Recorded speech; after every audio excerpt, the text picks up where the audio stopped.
We are Richard and Leslie Crotts, missionaries sent by Shawnee Mission Baptist Temple in Shawnee, Kansas, to the islands regions of Papua New Guinea, which is the second largest island nation in the world. The collection of 600 islands total a landmass slightly larger than the state of California. With a population of over 8.5 million, the people of Papua New Guinea are tribal Melanesians with over 850 distinct indigenous languages. There is a common trade language called Neo-Melanesian Tokpisin, spoken almost universally in the country. English is the official language taught in the schools. Papua New Guinea is a very religious country. Having gained independence from Australia in 1975, they declared themselves to be a Christian country, with religious liberty written into their constitution. Most of the major denominations are strong in Papua New Guinea. Roman Catholic, being the first to arrive in 1847, is the largest. Mainline Protestant missionaries also arrived in Papua New Guinea in the 1800s. Many of these are now infiltrated with charismatic beliefs and practices, Pentecostal groups being among the fastest growing in the country. Baha'i and Islam are also present on the main island. Most of the major denominations do not call the people out of their traditional ethnic religions, which are animist and have elements of ancestor worship as well as sorcery.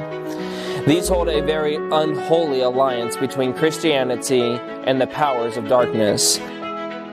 Baptists make up only about 0.5% of the population. The tragedy of Papua New Guinea is the old story of spiritual darkness, religious confusion, and every evil work that goes with it. The government has been plagued with corruption, the terrain is rugged, and the infrastructure is poor. And yet, there is an open door for true Christian missions and the preaching of the gospel of Christ. The joy of witnessing the changed lives of believers make it an opportunity that cannot be passed by.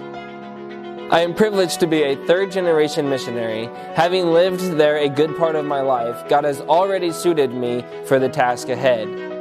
When I was 10, my family went as missionaries to the beautiful tropical island of New Britain, where my grandparents, Richard and Joyce Crotts, are still serving. My family spent 2 terms on the field. During my time in Papua New Guinea, especially during our second term, my hopes and plans to join the U.S. military began to change as my love for the people of Papua New Guinea grew. The Lord began to deal with me about the ministry work not just being for my parents, but that it was also for me. At 17, my family left Papua New Guinea, and I chose to remain on the field with my grandparents. My visa expired 3 months after my 18th birthday, and I returned to the United States. I worked for 3 years, and then I returned to Papua New Guinea to prepare for the ministry. I attended college classes at Islands Baptist Bible College under my grandfather, Richard Crotts Sr. I also served alongside of him in his ministry for another 3 years' time. We are excited to have the privilege to be sent out of Shawnee Mission Baptist Temple and Pastor Kevin Metzinger. They have been behind the ministry of my grandparents 35 years and have visited Papua New Guinea a number of times. Though there is opposition to the gospel and there are dangers, there is a great opportunity for the gospel in Papua New Guinea. Could it be that God is calling you to partner with us in going or in sending?